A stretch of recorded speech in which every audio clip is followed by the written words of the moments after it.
ತಾಲಿಪಟ್ ಮಾಡ್ಕೊಂಡು ತಿನ್ನು ಅಂತ ನಮ್ಮ ಮಮ್ಮಿ ನನಗೆ ಊರಿಂದ ಹೆಸರು ಕಾಳಿನ ಇಟ್ಟು ಕಳಿಸಿದ್ರೆ ನಾನಂದ್ರಲ್ಲಿ ಬರೀ ದೋಸೆನೇ ಮಾಡ್ತಾ ಇದ್ದೀನಿ. ಬಿಕಾಸ್ ನನಗೆ ದೋಸೆ ಅಂದರೆ ತುಂಬ ಇಷ್ಟ. ವಾರಕ್ಕೆ ಒಂದ್ಸರಿನಾದರೂ ದೋಸೆ ತಿನ್ನಲಿಲ್ಲ ಅಂದರೆ ಸಮಾಧಾನನೇ ಆಗಲ್ಲ. ಸೊ ಅದಕ್ಕೋಸ್ಕರ ವೇಟ್ ಲಾಸ್ ಜರ್ನಿ ಶುರು ಮಾಡಿದಾಗಿಂದ ಸ್ವಲ್ಪ ಏನಾದರೂ ಟ್ವಿಸ್ಟ್ ಆಗಿರಲಿ ಅಂತ ಬೇರೆ ಬೇರೆ ಹಿಟ್ಟುಗಳನ್ನ ಬಳಸ್ಕೊಂಡು ದೋಸೆನ ಮಾಡ್ತಾ ಇದ್ದೀನಿ. ಹಾಗೆ ಅದರಲ್ಲಿ ಇದು ನನ್ನ ಫೇವ್ರೇಟ್ ದೋಸೆ ಆಗಿದೆ. ಇದು ರೆಸಿಪಿ ಕೂಡ ತುಂಬ ಸಿಂಪಲ್. ಮನೆಯಲ್ಲಿ ಹೆಸರು ಕಾಳು ಹಿಟ್ಟನ್ನು ಒಂದು ಸರ್ತಿ ಹಾಕ್ಸ್ಕೊಂಡು ಇಟ್ಕೊಂಡ್ಬಿಟ್ರೆ ಇದನ್ನು ಎನಿ ಟೈಮ್ ಇನ್ಸ್ಟಂಟ್ ಆಗಿ ಒಂದು 10 ನಿಮಿಷದಲ್ಲಿನೇ ದೋಸೆ ರೆಡಿ ಮಾಡ್ಕೊಂಡ್ಬಿಡ್ಬೋದು. ಹಾಗೆ ಇದ್ರ ಟೇಸ್ಟ್ ಕೂಡ ಅಷ್ಟೇ ಚೆನ್ನಾಗಿರುತ್ತೆ. ಹಾಗೆ ಇದಕ್ಕೆ ನಾನು ಇನ್ನೂ ಸ್ವಲ್ಪ ಎಕ್ಸ್ಟ್ರಾ ಪ್ರೋಟೀನ್ ಆಡ್ ಮಾಡಕ್ಕೆ ಪನ್ನೀರ್ನ ಗ್ರೇಟ್ ಮಾಡಿಬಿಟ್ಟು ಅದಕ್ಕೆ ಸ್ವಲ್ಪ ಟೇಸ್ಟ್ಗೆ ಅಂತ ಉಪ್ಪು ಮತ್ತೆ ಖಾರದ ಪುಡಿನ ಹಾಕಿ ಇದನ್ನ ಕರೆಕ್ಟ್ ಆಗಿ ಮಿಕ್ಸ್ ಮಾಡಿಬಿಟ್ಟು ನಾನು ಮೇಲೆ ಟಾಪಿಂಗ್ ನ ರೆಡಿ ಮಾಡ್ತಾ ಇದ್ದೀನಿ.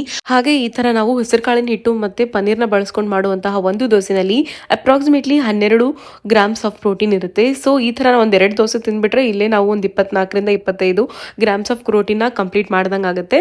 ಹಾಗೆ ಇದನ್ನ ನಾವು ತಿನ್ನುವಾಗ ಟೊಮ್ಯಾಟೊ ಚಟ್ನಿ ಅಥವಾ ತುಂಬಾ ಲೈಟ್ ಆಗಿ ಲೋ ಕ್ಯಾಲರಿ ಇರುವಂತಹ ಚಟ್ನಿ ಜೊತೆ ತಿಂದ್ರೆ ಜಾಸ್ತಿ ಕ್ಯಾಲರಿ ಕೂಡ ಇಂಟೇಕ್ ಆಗಲ್ಲ. ಬಟ್ ನಾವು ಕೋಕೋನಟ್ ಚಟ್ನಿ ಅಥವಾ ಪೀನಟ್ ಚಟ್ನಿನ ಬಳಸಿದ್ರೆ ಅದರಲ್ಲಿ ತುಂಬಾ ಕ್ಯಾಲರೀಸ್ ಇರುತ್ತೆ. ಹಾಗೆ ಈ ವಿಡಿಯೋನ ಸೇವ್ ಮಾಡ್ಕೊಂಡ್ಬಿಟ್ಟು ಈ ರೆಸಿಪಿ ನೀವು ಟ್ರೈ ಮಾಡಿ. ನೀವು ಕೂಡ ನಿಮ್ಮ ವೇಟ್ ಲಾಸ್ ಜರ್ನಿನಲ್ಲಿ ಇದ್ರೆ ಇದು ತುಂಬಾ ಹೆಲ್ಪ್ ಆಗುತ್ತೆ. ಹಾಗೆ ಟೇಸ್ಟ್ ಜೊತೆಗೆ ತುಂಬಾ ಹೆಲ್ತ್ ಬೆನಿಫಿಟ್ಸ್ ಕೂಡ ಕೊಡುತ್ತೆ. ಸೊ ಇದಾಗಿತ್ತು ಇವತ್ತಿನ ವಿಡಿಯೋ ಇಷ್ಟ ಆಗಿದ್ರೆ ಲೈಕ್ ಮಾಡೋದನ್ನ ಮರಿಬೇಡಿ. ನನ್ನ ಪೇಜ್ನ ಫಾಲೋ ಮಾಡಿ.